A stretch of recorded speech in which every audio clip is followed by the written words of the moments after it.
back to the channel. Today I thought we'd be doing something a little bit different, something that I haven't done yet, simply because I am in a reading slump right now, so I am in a really big rut.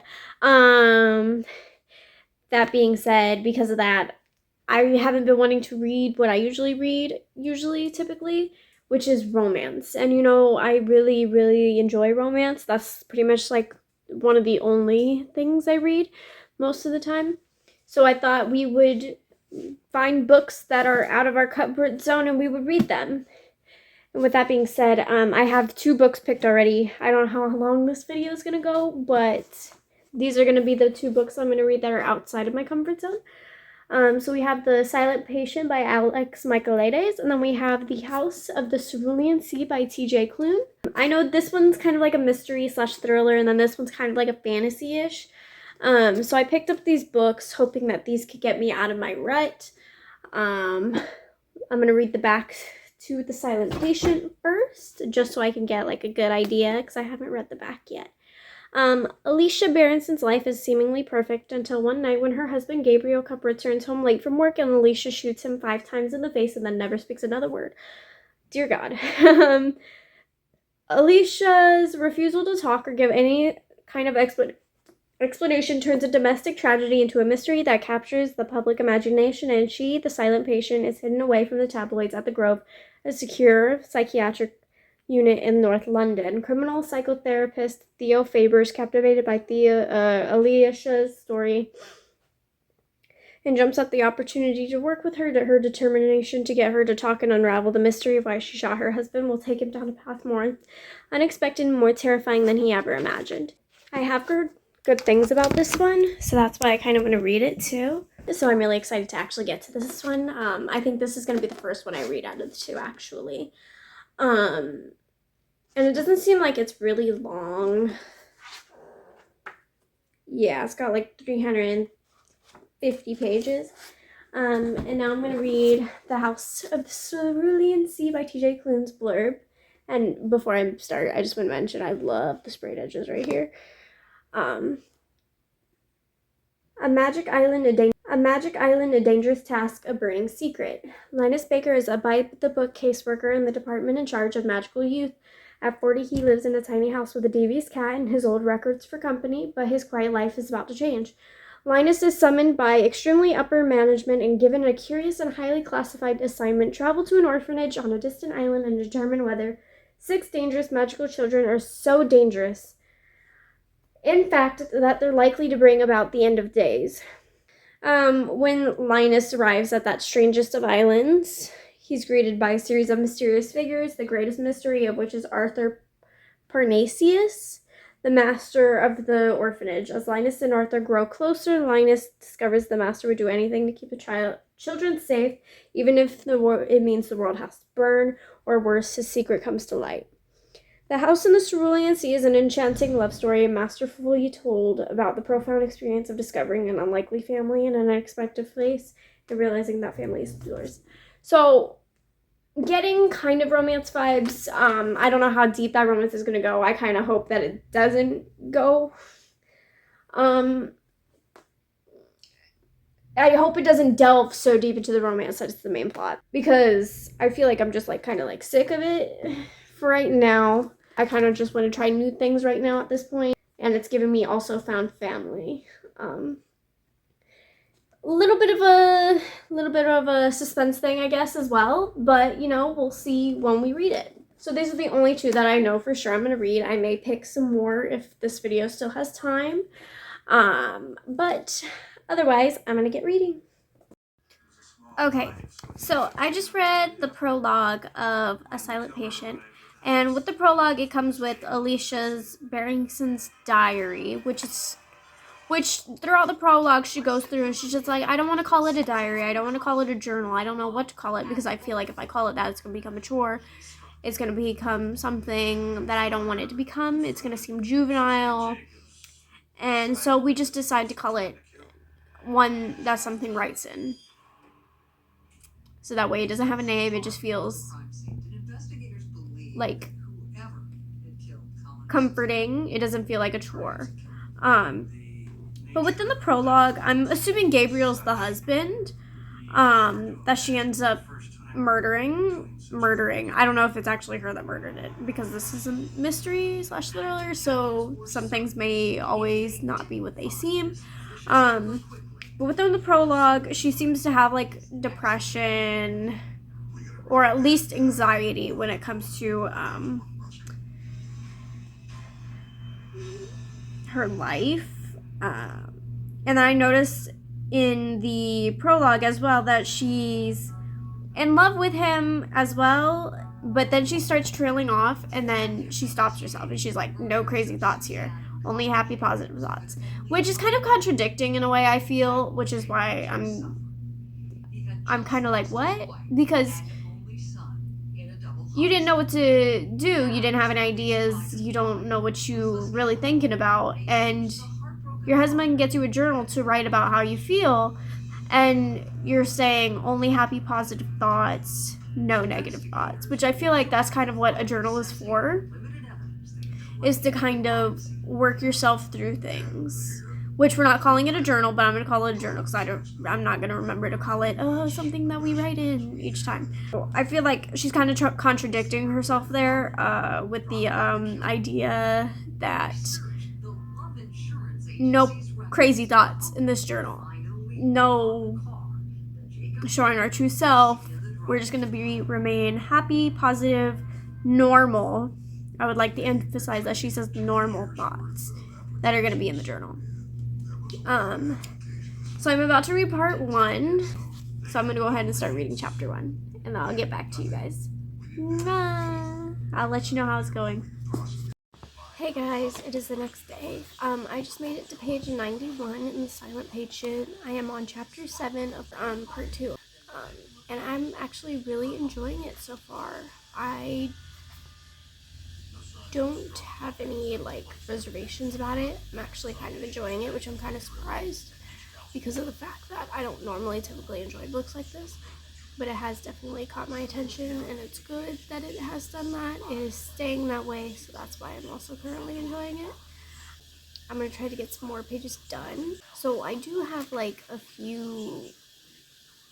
I am a little bit puzzled with some of this, but I guess that's to be expected because this is a mystery slash thriller, so I guess I'll find out more as the story goes on. So my few questions consist of just, why is Alicia the way that she is? Is it really a psychoanalytical thing that we can find out by these psychotherapists and psychoanalysis? Or is it something that's just not what we would expect it to be? So that's the only few questions that I have, but I am going to keep reading to find out. I'm going to try to get to at least page 150 today. I will update you guys if I get there. So I'm going to keep reading, and we'll see how I can finish it off. Alright guys, another update. I'm officially at 155, chapter 21, part 2. So just recapping everything that we've read so far. We have been introduced to Alicia. We're starting to delve deep into her history, her past, why she kind of killed her husband. We don't know anything so far yet that's really pushed as a building block towards why she did what she did, or if she even did it at all. We've been introduced to multiple characters. We've met John Felix, we have met Lydia, and Paul Rose, I think was his name. Yeah, Paul Rose. They're kind of just starting to create a sort of staircase towards why she did what she did, or if she even did. So I gotta read to continue to find out why she did it, but we are starting to get somewhere, because we have talked to Gabriel's brother, and we found out why that Alicia didn't like Gabriel's brother. If it's even true, I don't know, but we will figure it out. I don't know how much I'm going to read more tonight, but I'm going to try to at least read till 200 today, and then we'll see how long it takes me to finish the rest of it off. Because if I go to page 200, I'll only have to read like 135 pages. Let me give you my thoughts so far. It's pretty much the same as earlier. I don't know where this is gonna go, but hopefully we will be starting to kind of see where it's gonna go. I don't know if we're gonna figure out the plot twist, because typically with these books you will get plot twists from what I've seen. I don't know, but comparing this to my first mystery / thriller that I read, this is my favorite between the two. Because with the first one I read, it was Reckless Girls by Rachel Hawkins, I believe. I did not enjoy that one much. It didn't feel like a mystery. It just felt like it was nonsense for like the first 70%, and then we got somewhere at 70%, and then it kind of just immediately fell off. But this one I definitely like more than that one. I'm not sure how I'm feeling towards the mystery aspect. I don't typically gravitate towards that stuff. The only times I've gravitated towards mystery / puzzles would be with the Inheritance Game series by Jennifer Lynn Barnes, and I actually really thoroughly enjoyed that series. So I'm hoping this gives me like the same sense of joy when it comes to that. But I don't typically try to figure out the puzzles. I just read. I don't really immerse myself in the story, I feel, and that might be an issue. However, like with that, I'm not smart enough to figure out puzzles. I don't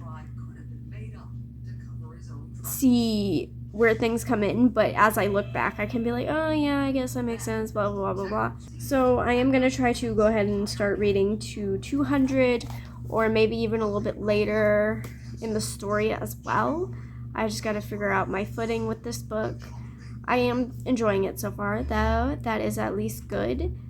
So the next time I'll probably update you guys, though, is when I finish this book, to give you my final thoughts, to discuss anything that might need to be discussed before I start the second book, which is The House on the Cerulean Sea by T.J. Klune. But yeah, that's all we'll need for right now. I'm going to keep reading until I finish, and then I'll give you my final thoughts. Alright guys, so it's been a couple of days since I started The Silent Patient, so now I'm just going to go over my rating, how I felt about it. I started it on the 10th of July. I finished it yesterday, which was the 13th of July, and I gave it 2 stars. To be honest, the book just fell flat for me. The plot twist surprised me initially, but I thought of it a little bit more, and then I just felt like it could have been more well done, as well as the fact that the trope of that plot twist is very overused, I feel, when it comes to murder mysteries, thrillers, any type of mystery thing that we're looking at here, to be honest. I just genuinely thought that it would have been a bigger plot twist than that. Because here's the thing, I enjoyed the plot twist when I first read it, and then I finished the book, and then I thought about it, and I was like, well, that's not really any different than other authors are doing when it comes to that genre, you know?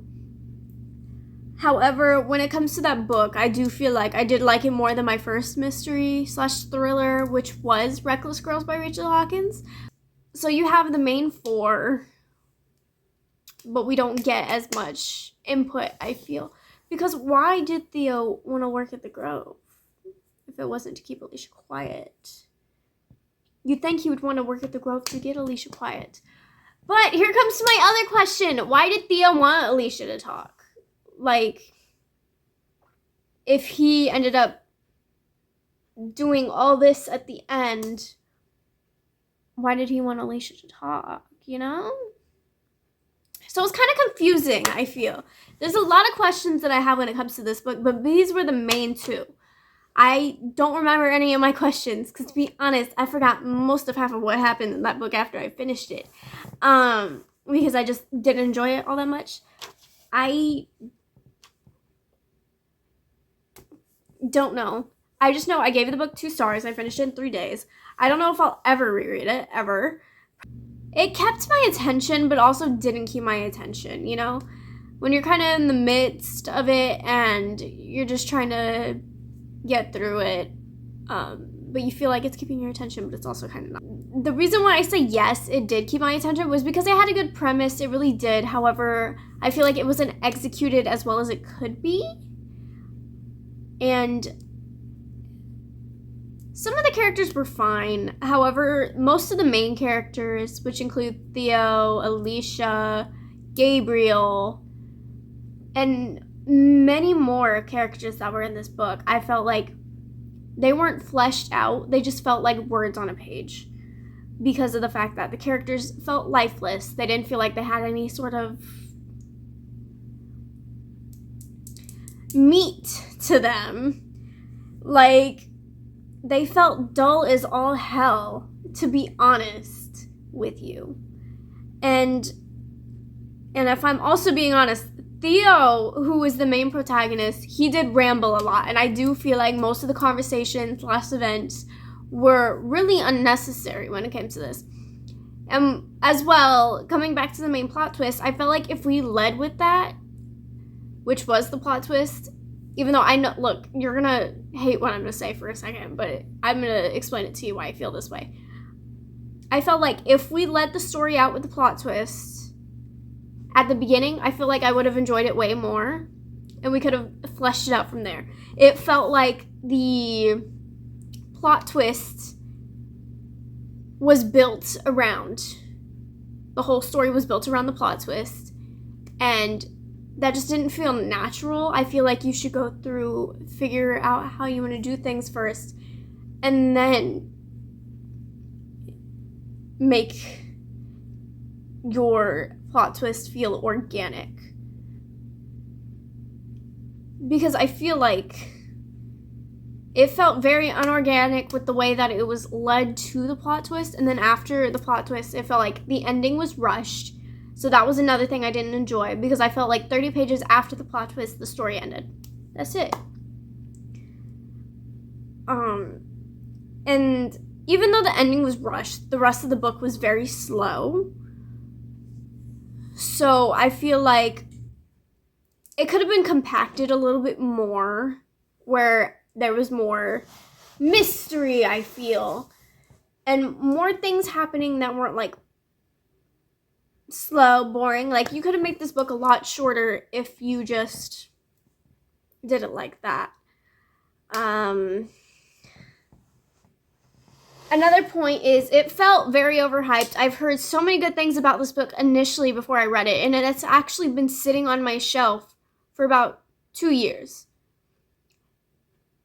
And that's including both the time that it was on my digital bookshelf to the point where I got the book, and then it's probably been like a year and a half since I've had the physical copy, and I just didn't enjoy it as much as I hoped I would. But again, I don't know if that's me because of the fact that I don't typically read murder mysteries or thrillers, but I feel like it could have been better executed. And what else was there? And I also had a few questions at the end of the book because I felt like some questions weren't answered, like the fact of that Theo wanted to work at the Grove, which was where Alicia was. But why did he want to work at the Grove if not to keep Alicia quiet, I feel? Because I don't want to give any spoilers throughout this video. However, these questions I feel like need to be asked upon because you will learn in the plot twist that there is something where the characters aren't innocent at all. In a way, like, none of the characters are really innocent, I guess. Ugh. I'll recommend it to people who kind of like that sort of story, but it's not for me, you know? So that being said, that's the end of the review for The Silent Patient. I will be trying to start The House of the Cerulean Sea. I don't know if I'm going to finish it in time because unfortunately I will be leaving California, and I will be moving to Virginia, and I just won't be here anymore. But I am gonna try, if I don't finish this book by the time we leave here, which we leave in a week, then, because I know I won't be able to record any on the way there, so if I have to do the second half of this video when I'm there, oh well, we'll just have to do that. But I might be a little bit busy because of the fact that we're moving to Virginia, you know? And that's like a 40-hour drive from where I am now, which we are going to drive all the way through. I'm going to probably get started on this tonight just to see if maybe I can finish it before we leave. I hope I can finish it before we leave, because I really, really, really, really don't want to read this on the drive there, because if I'm not able to finish this video, I'll have to wait until we get to Virginia, and then I'll have to start again, you know? And I don't know if I'm going to be able to find the time to do that, so I'm going to try to finish this before we leave. So that being said, when I get a moment, I'm going to start reading The House in the Cerulean Sea by T.J. Klune, which is a fantasy. I hope it actually turns out good. I hope I enjoy this one a lot more than I did the Silent Patient, so that way I can finally feel like, we're making progress, you know? And I sincerely hope that we get there, you know? Yeah. This will be 400 pages of my life. Okay, I'm gonna start. I'll see you guys soon. I'll give you updates on how I feel about it at the 100-page mark, like I have been doing. So I'll see you soon. In 5 seconds for you, more time for me. Bye-bye! Alright, so before we get into The House of the Cerulean Sea, I do want to discuss some things. Before this video, I was really uneducated when it came to T.J. Klune and why this book is problematic. Upon finishing the book, I wanted to go through some reviews on TikTok and found some videos discussing T.J. Klune's inspiration for the book, as well as some other issues. I will play those videos for you now so you too can be aware. So I've been seeing a lot of non-Indigenous queer book talkers sharing their excitement about T.J. Klune's upcoming book, And the Lives of Puppets. And listen, I'm a fan of his books, particularly how he normalizes queerness in the literary worlds that he creates. However, one's revolutionary creation does not justify the harm and violence that he has done. In an interview about one of his books, In the House of the Cerulean Sea, T.J. Klune shares that he was inspired by the 60 Scoop. For those who don't know, the 60 Scoop was a time in Canada's history in which Native children were essentially stolen from their homes and placed into residential schools where they experienced so much violence. And Klune even admitted in that same interview that he is a cis gay white man and that he had to be very careful with how he wrote this book. And so in this book he focused on kindness, which I think is well attention, yet that is not Klune's history to use and profit from. He took something that only really happened to Black, Indigenous, and people of color across the world, and he whitewashed that history for his own creative endeavor. And T.J. Klune is not the first white author to do this. It is a recurring issue in which white authors steal the history and pain of Black, Indigenous, and people of color and profit from it. I am not saying that you don't have to support T.J. Klune. Like I said before, I am a fan of his books and I love how he normalizes queerness. But I will continue to hold him accountable in the ways in which he and other white authors steal and profit from the pain and trauma of marginalized peoples, even if they themselves are also marginalized in some sort of way. Thank you for listening, and I hope you have a beautiful day. T.J. Klune has admitted some pretty messed up things about his inspiration for this book, but I think we all have a tendency to sort of act like that's the only problem with it. Like, oh, this book would be perfect if only the author hadn't admitted that he based a cozy fantasy on the 60s scoop. And that is almost never the case, right? Biases show. So I want to take a second to actually talk about the content of The House in the Cerulean Sea, because when you read this book critically, you can really start to see T.J. Klune's problematic attitudes about adoption and adoptable children. Number one, the children in this book are heavily dehumanized. One of them is a dwarf, one of them is like a slime monster. The way that they are just sort of nebulous magical beings, devoid of any real cultural or ethnic background, totally smooths over the real tragedy of stealing children. It's attempting to detach TJ Klune's narrative from the real life events that are parallel to it. And it's actually laying the groundwork for the audience to start to see a boarding house as the best home for these children. This is super harmful and super dangerous. Number 2, the story spends no time examining what is actually best for the children. The plot hinges on keeping the boarding house open. The children get to hit a couple of emotional beats, but fundamentally, their function in the plot is to provide self-actualization to the middle-aged white man who realizes that he can find himself and find meaning in his life by loving them. Dehumanizing adoptable children, detaching them from real-life ethnic and cultural roots, and treating them as props for the adults who care for them to self-actualize are all super ingrained and super harmful in our current system of for-profit adoption. Whether or not it was conscious, in writing this book, TJ Klune played into and amplified the exact rhetoric that is used to this day to justify tearing families apart. A book that I will always recommend as a more ethical alternative to The House in the Cerulean Sea is The Very Secret Society of Irregular Witches. This book is by a Southeast Asian author. In their broadest strokes, the plots of these two books are pretty similar. But the difference in Sungu Mandana's framework and the way that she approaches the story makes all the difference. This book is trauma-informed and compassionate.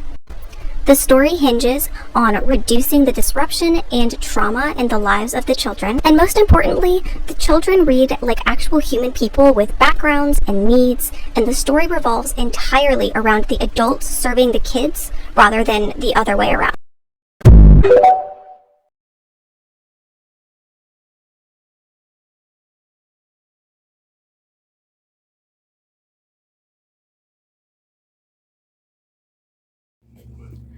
Alright, hey guys, it is 5 days later. I finally finished The House on the Cerulean Sea by TJ Klune. First off, I just want to go over the things that I don't like about it, that I liked about it. I'm going to tell you straight up though, I only gave it 2.5 stars, so I didn't like it as much. Well, not as much as I was hoping to, because I feel like this is fantasy and I don't typically go towards that. But even then, it is more of kind of like a modern fantasy. But even then, I still feel like it didn't really do that much for me. And typically, I'm okay with modern fantasy. Because this was my first TJ Klune book. And walking into it, I was severely uneducated, as I said throughout those clips that are going into this. However, I'm going to give you a brief recap on those, if the fact that those creators asked me to take those down. So I could just give you an overall why the inspiration for this was a problem.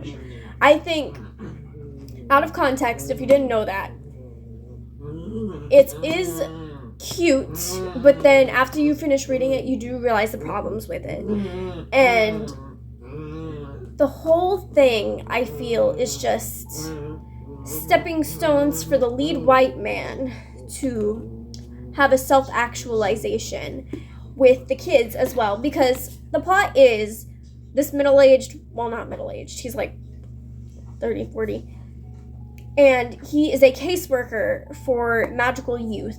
And with that being said, he goes to different households, foster homes, orphanages, and he deems those places safe for those kids to stay, or whether or not they are or not. And with that being said, he, as well as a character, had little to no character development, talking about the main character, Linus, of course. He was an issue, I feel. In a story like this, I think TJ Klune painted out Linus Baker as the savior, and I feel like we didn't need that. I hate this lighting. But yeah, he basically painted Linus as this savior for these kids that are devoid of any sort of cultural or ethnic background, and these kids are dehumanized as well. They're monstrous beings, kind of, and we just see them as characters that aren't safe, I feel. I forgot my thoughts already. I wrote all my thoughts down because I cannot keep a thought unless it's like right there in front of me. And without that, I do feel like the kids were a stepping stone for Linus, especially because throughout the story, Linus is like, well, I'm just doing what's best for the kids, but no, you're not really doing what's best for the kids. You're forcing them out of a situation which, yes, it could be best for the kids to put them in a foster home if it is an abusive thing, you know? However, when you look at it, you're just stripping parents of their children, this is where the inspiration comes in later on, where I'm going to tell you. You're stripping children from their homes, and you're putting them somewhere better, which I get. If it was an abusive situation at home, fine. Like, I get that. But it's not okay if the orphanage or foster home is abusive as well. And with that, it just kind of glosses over the fact that the kids were stolen from their homes.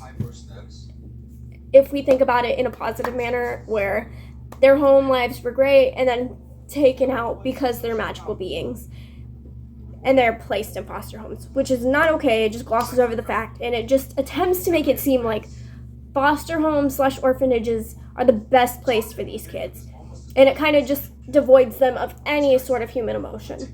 It shows no sort of emotion from them. It doesn't really care from the emotions of them, and it doesn't actually address what is best for the children throughout the entire story. And throughout the beginning, you can see Linus refusing to accept the fact that the kids and other magical beings are treated differently until he starts to see how they are treated differently once he spends more time with them. But I feel like he should have known that as a caseworker already, if you are going to be a caseworker. But he kind of just treats them as, oh, they're just children, you know? He doesn't see them as, well, if they're dangerous, they're dangerous, you know? He sees them as that. And it's kind of irritating, and you can't really attach to any of the characters as well because of that. Well, I couldn't attach to Linus. I couldn't support him as a main character. It was really iffy with that. And I just didn't like Linus overall because he saw himself as like a defender for these kids, but he didn't really defend them. And overall, the book was just slow as all hell, and I couldn't get into it, really.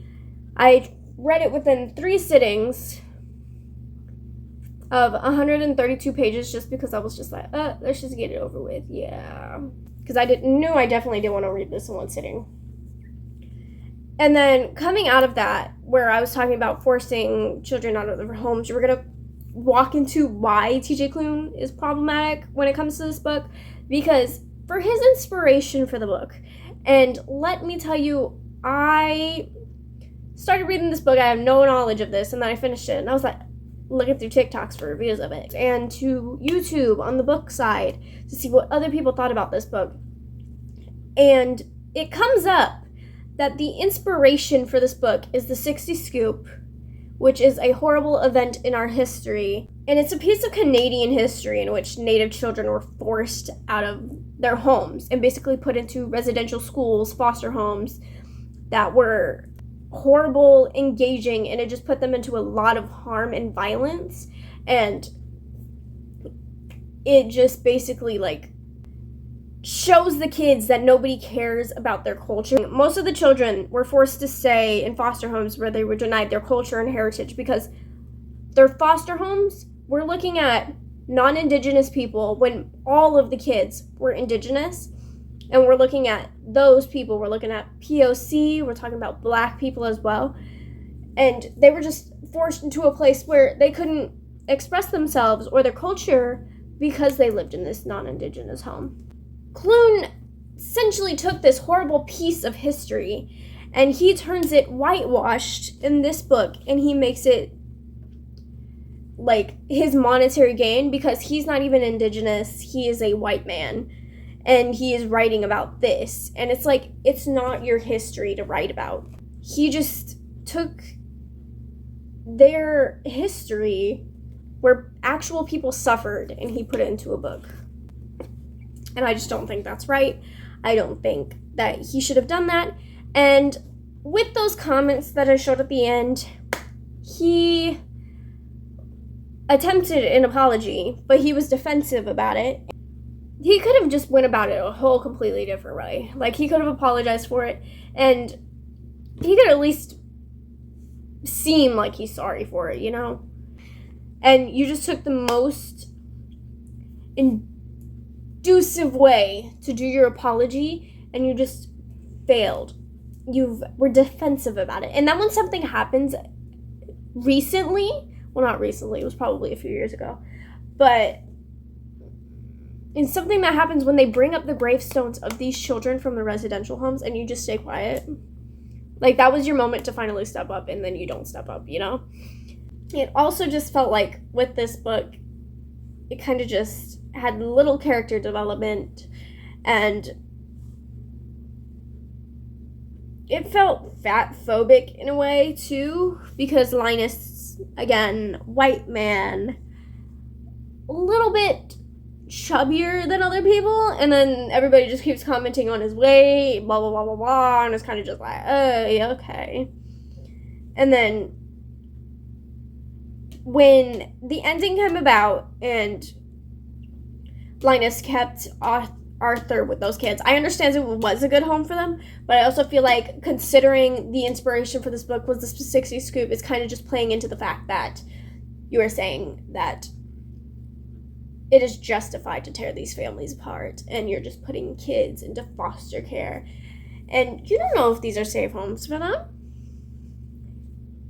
Like, so you're just justifying that for no reason, you know?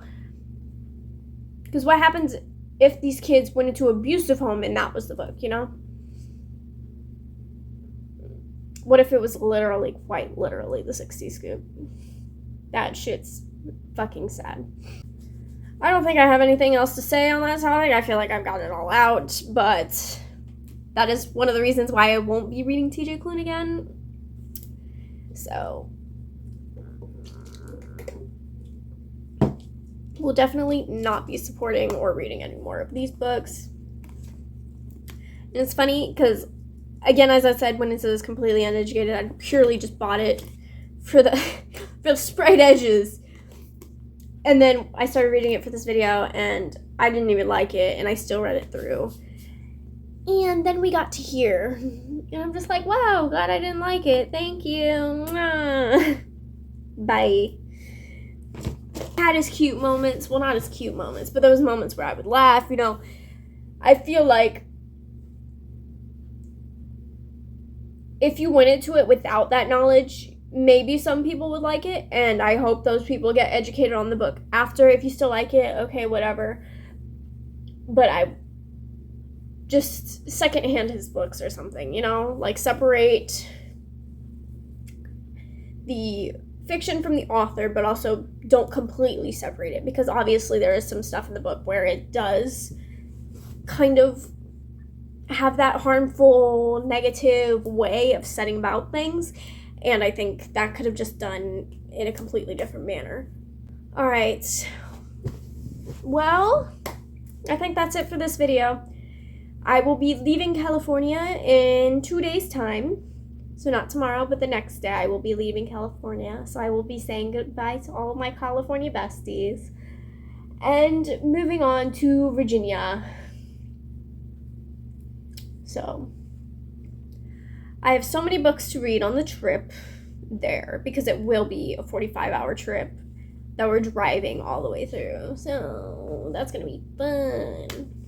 Hey kids, spelling is fun. I don't even listen to Taylor Swift. You know what's funny? I don't even like Taylor Swift, and she just keeps popping up on my TikTok. Anyways, Make sure to educate yourself on your books before you read them. That was tough. That was tough. Alright, but for real, guys, I love you guys so much. I will see you guys in the next video. Let me know what you guys want to see me read next. I have quite a few ideas for videos, but obviously they're probably going to have to wait till I get to Virginia. But I am going to try to do a video soon. I know I said I wanted to try to update more consistently, but it just hasn't happened yet. Let's pray that I get there, though. So I will see you guys soon whenever I see you, hopefully soon. Bye-bye.